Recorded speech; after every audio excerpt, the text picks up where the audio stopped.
Les cri-in. Longtemps cantonné dans un rôle relativement anecdotique, en effet, il est utilisé dans les ballets comme représentatif du kelé, l'instrument emblématique des rituels des zones forestières, des Tomas et des Guerzé notamment. L'instrument prend ici toute sa dimension musicale.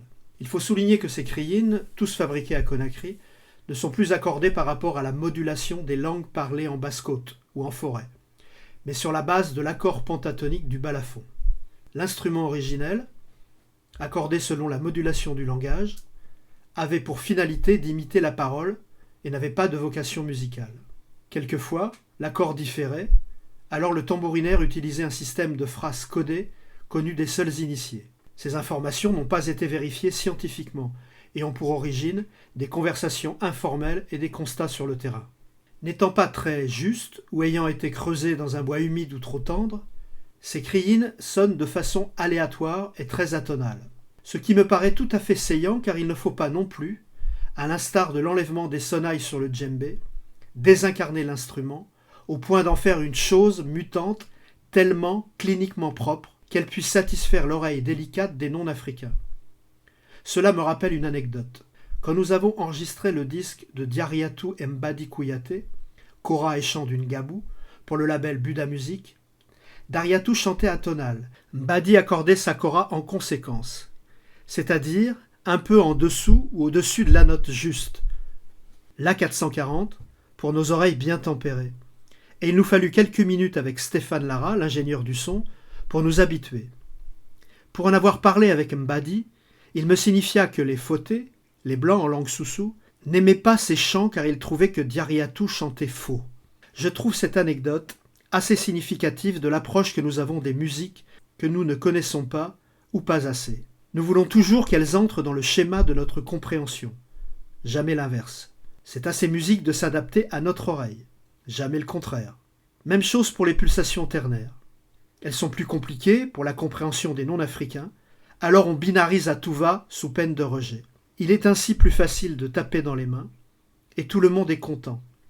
On nettoie, on épure, on simplifie, on réduit, on passe tout à la seule moulinette de notre compréhension, et c'est la seule qui vaille. Comment appelez-vous ça déjà ? J'ai déjà eu souvent cette question. Mais pourquoi les cri-in ne sont-ils pas mieux accordés ? Vous avez la réponse.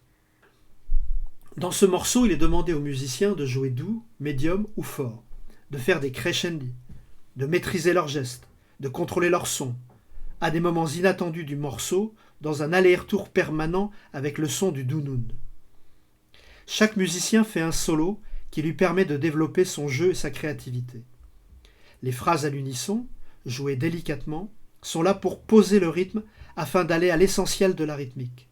Quant au blocage, signaux de changement de rythme ou de situation rythmique, ils viennent comme des ponts entre des parties distinctes et non comme des effets virtuoses. Pas de bavardage ou de gestuelle inutile. Nombreux sont ceux qui confondent la surenchère d'énergie avec l'efficacité. Comme s'il y avait encore et toujours à prouver quelque chose, à affirmer, à montrer, à asséner.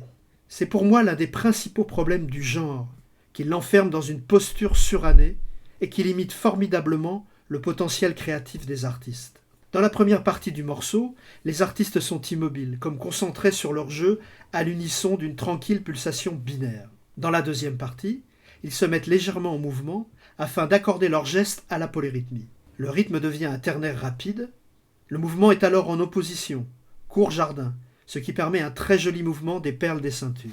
Dans la troisième partie, ils reviennent à une immobilité qui permet de mieux apprécier le son qui circule d'un côté puis de l'autre.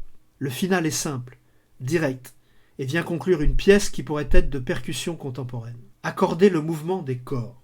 Le visuel des corps en mouvement doit être parfaitement adapté à la polyrythmie, sous peine de parasitage. On peut voir des prémices de ce principe dans les ballets, où le balancement est systématique, mais il est fait d'une façon trop automatique et exagérée. Le plus souvent, le geste est joué, ce qui enlève toute incarnation.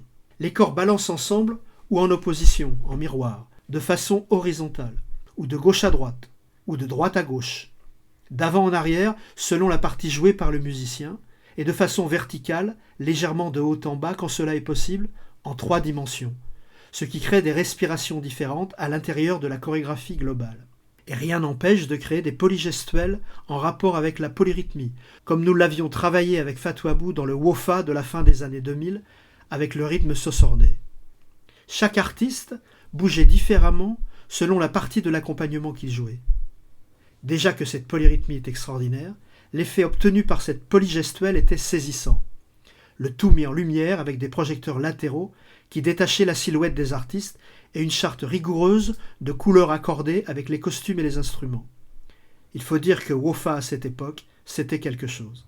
L'idée de cette pièce est de concilier les qualités de la musique guinéenne avec une conception occidentale, peut-on dire, si cela veut dire quelque chose. Un peu comme le jazz, musique issue de la rencontre de multiples cultures et qui a pris le meilleur de chacune d'elles. L'équilibre est fragile, car il ne faut surtout pas se tromper d'objectif. Il ne s'agit en aucun cas d'édulcorer la musique de percussion guinéenne, mais bien au contraire, de la sublimer, de valoriser ses atouts, de retrouver sa puissance d'évocation. Mais par contre, oui, il faut être très vigilant et savoir d'où l'on vient pour savoir où l'on va. Les tambours d'eau. Yedunun en Soussou, Filunun en Maninka. Ce morceau rafraîchissant se veut rassembleur. Il mélange les tambours d'eau, tambours récipients, et les tamani, tambours d'aisselle de Haute-Guinée, les wassarumba de la Basse-Côte et les lalas de la Moyenne-Guinée. Sistre. Le tambour à 5 têtes de la forêt, le tout sérieusement revisité. Avec en passant, un petit clin d'œil au cinéma japonais, Kurosawa Kitano, avec cette danse où 3 artistes avancent vers les tambours d'eau, munis d'une calebasse renversée sur la tête. Cette même calebasse qui deviendra la partie percutée de l'instrument. La projection imaginaire et poétique est forte, car la calebasse remplie d'eau est habituellement utilisée par les femmes à des fins utilitaires. C'est une image très évocatrice de la femme traditionnelle africaine. Il est d'ailleurs dit que le Filunun est joué par les femmes en Haute-Guinée pour célébrer le passage de la nouvelle année. Les sicos. Les sicos sont des tambours sur cadre originaires de la Sierra Leone et joués en basse-côte par les pêcheurs. C'est un instrument très ancien qui remonterait à l'Égypte ancienne, le tambour sur cadre. Les instruments sont répartis en 3 parties. Le rolling, qui se joue avec des baguettes et roule le rythme. Les 2 autres tambours de taille différente jouent à la main les accompagnements de la polyrythmie. Dans ce morceau, 2 gros sicos joués debout font office de dounoun. On appréciera la danse de Fatabou, façon Jolé, tout en finesse, qui nous rappelle qu'il a été un formidable danseur avant d'être le musicien légendaire que nous connaissons. Une petite anecdote concernant le tambour à 5 têtes. En 1989, Ghislain Mera, alors directeur de l'Alliance française de Conakry, nous montra une vidéo où apparaissait cet instrument. Kungbanan s'exclama « Ah, mais c'est Wowo Kamara, un forestier qui était dans le ballet de Joliba. » Il écouta ce qu'il jouait et le reproduit dans le programme de l'Ensemble national des percussions de Guinée. Thomas, qui joue le 5 têtes dans cette séquence du spectacle, a écouté ce que joue Kungbanan sur le disque et le reproduit. Comme quoi, l'histoire est un éternel recommencement.